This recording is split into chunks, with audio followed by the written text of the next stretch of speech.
Добро, имаме прекрасно задоволство од Прилеп, од градот на спортот, да ги презентираме нашите мерки и решенија во програмата изборна во областа на спортот, која што верувам дека не ги засега и тангира само спортистите и спортските работници.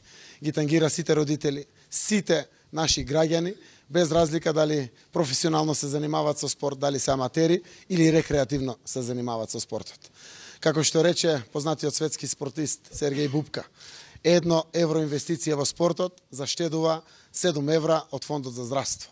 Нашата намера е да инвестираме во спортот, во спортистите, во спортските работници, во спортот како рекреација, заради тоа што сме убедени дека на тој начин ќе градиме здрава нација. Власта на ВМРО ДПМН во спортот создаде систем кој разединува, наместо да сплотува. Власта заборави на спортистите и репрезентативците и покажа понижувачки однос кон спортските работници. Спортот мораме да го вратиме на спортистите и спортските работници. ВМРО ДПМН наместо да се грижи за спортистите, ги остави како талок на општеството. Затоа, преку нашиот сет од мерки, професионалните спортисти, спортски аматери, спортисти и стипендисти ќе добијат пензиско и здравствено осигурување во зависност од нивниот статус и категорија.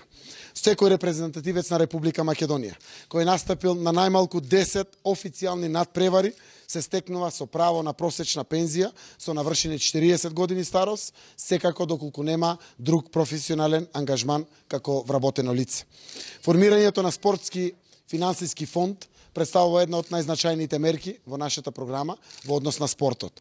Тоа ќе биде со посебна жиросметка на која што ќе се слеваат средства од уплати 3% од секој тикет за спортско обложување, 100% од средствата за добивање на лиценци за обложувалниците, 3% од уплатите во автомат клубовите и 1 денар од акцизата за цигари и 1 денар од акцизата за алкохол.